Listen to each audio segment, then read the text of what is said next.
Indonesia. Tanah surga yang pernah menjadi medan eksploitasi brutal oleh kekuatan kolonial. Hamparan kekayaan alamnya yang melimpah seolah menjadi daya tarik bagi bangsa asing yang datang tidak hanya untuk berdagang tetapi juga menguasai.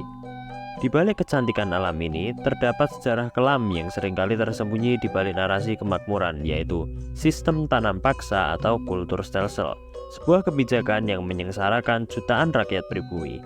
Jejak-jejak penderitaan itu masih terasa hingga kini menjadi bagian dari ingatan kolektif bangsa. Bagaimana sistem ini diterapkan dan apa dampaknya bagi Indonesia? Ini adalah kisahnya.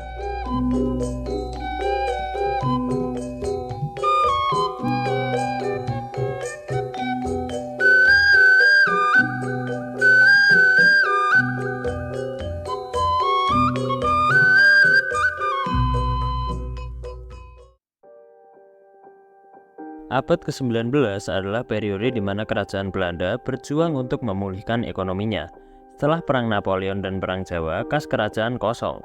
Perang Jawa yang dipimpin oleh Pangeran Diponegoro berlangsung hampir 5 tahun dari tahun 1825 hingga tahun 1830. Perang ini memakan korban besar dari segi sumber daya dan tenaga manusia di kedua belah pihak.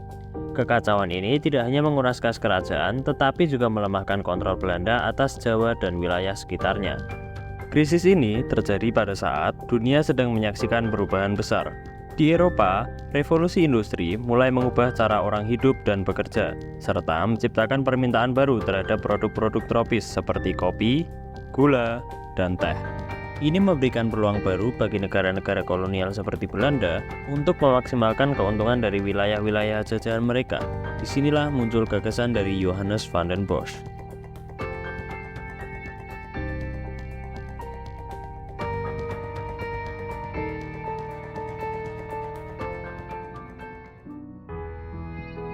Dalam sistem tanam paksa, diadakan persetujuan dengan penduduk agar mereka menyediakan sebagian tanah yang dimiliki, yaitu seluas 20%, untuk ditanami tanaman ekspor, dan mereka bekerja tidak melebihi masa menanam padi, yaitu 3 hingga 4 bulan. Tetapi, faktanya lahan yang digunakan untuk tanaman komoditas ekspor jauh di atas 20%, dan kelebihannya tidak dikembalikan ke petani. Sehingga penduduk tidak punya lahan untuk menanam tanaman lokal sebagai makanan pokok untuk memenuhi kebutuhan pangan.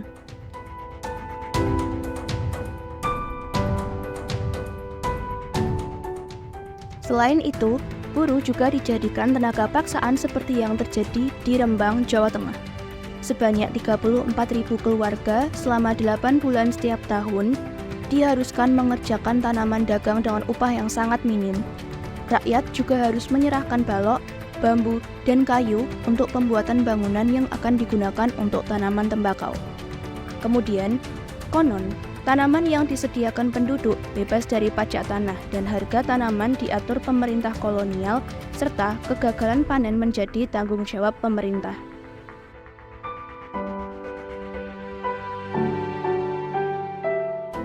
Namun, kenyataannya, para petani tetap harus membayar pajak yang tinggi dan harga komoditas ekspor dimonopoli pemerintah Hindia Belanda, serta kegagalan panen ditanggung oleh petani sendiri. Sedangkan bagi pribumi yang tidak memiliki tanah, maka diharuskan bekerja di perkebunan atau pabrik milik pemerintah selama tidak lebih dari 66 hari dalam setahun. Kendati pun mereka harus bekerja lebih dari 66 hari, bahkan ada yang bekerja hingga setahun penuh. Setelah panen, tanaman tersebut dijual oleh pemerintah Belanda ke pasar Eropa dengan keuntungan besar untuk Belanda, namun beban yang amat berat bagi rakyat pribumi.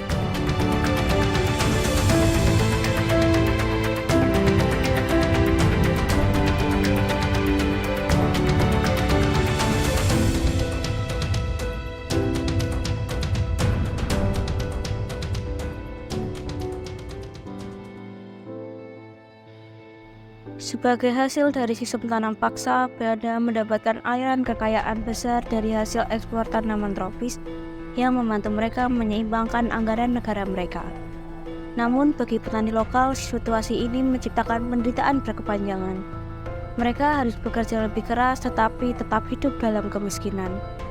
Banyak dari mereka yang menderita kekurangan pangan karena lahan pertanian yang semula digunakan untuk menanam padi dan bahan pangan pokok lainnya, kini dialihkan untuk menanam tanaman ekspor yang tidak dapat dimakan. Akibatnya, ketidakadilan semakin terasa di lapisan bawah masyarakat. Kelaparan melanda beberapa wilayah, dan banyak para petani yang jatuh miskin karena mereka tidak mampu mencukupi kebutuhan pangan mereka sendiri. Beban kerja yang berlebihan dan pengabdian terhadap kesejahteraan petani menyebabkan tingkat kematian yang tinggi, terutama di kalangan anak-anak dan orang tua yang tidak kuat menanggung beratnya sistem ini.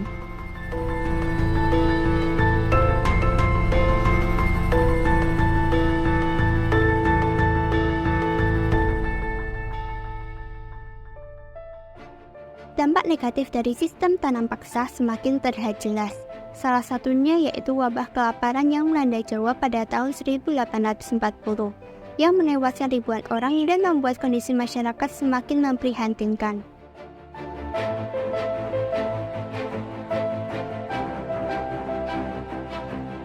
Kondisi tersebut menuai kritikan tajam dari para intelektual, termasuk Louis Tatuli dengan bukunya West Havelar yang diterbitkan pada tahun 1860. Buku ini bukan hanya mengungkapkan penderitaan petani, tetapi juga menyerukan keadilan dan perlakuan manusiawi bagi rakyat Jawa. Berbagai desakan dari dalam dan luar Belanda akhirnya memaksa pemerintah untuk mengakhiri sistem tanam paksa secara bertahap pada tahun 1870. Pada masa pemerintahan Raja William III, sistem ini digantikan oleh sistem ekonomi yang lebih bebas, meskipun eksploitasi tetap ada dalam bentuk yang berbeda.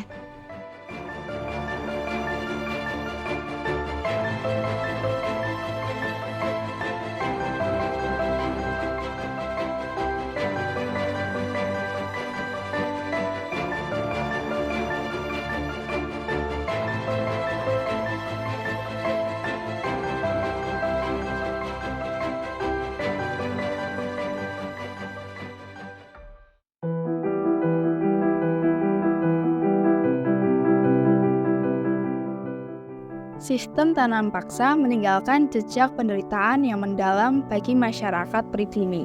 Petani kehilangan hak atas tanah mereka. Banyak yang mengalami kelaparan dan juga angka kemiskinan yang melonjak tajam.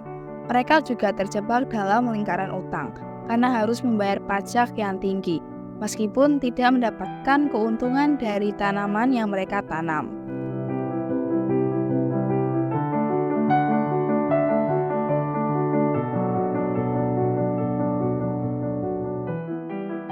Namun, di sisi lain, sistem tanam paksa membawa keuntungan yang besar bagi Belanda. Produksi kopi dan gula melonjak, dan perekonomian Belanda pulih. Pada tahun 1850-an, Belanda menjadi salah satu negara Eropa yang menikmati surplus besar dari hasil ekspor tanaman Hindia Belanda.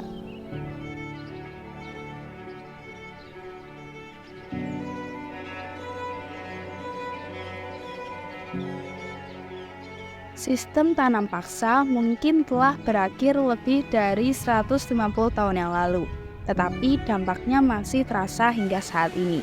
Jejak ketidakadilan dan eksploitasi masih mewarnai sejarah panjang perjuangan bangsa Indonesia.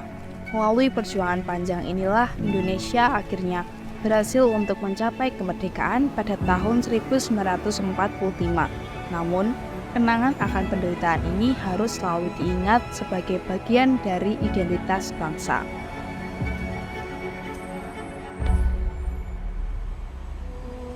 Inilah kisah tentang tanah subur yang dieksploitasi oleh kekuasaan kolonial. Tanah yang kini menjadi simbol perjuangan dan harapan untuk masa depan yang lebih baik.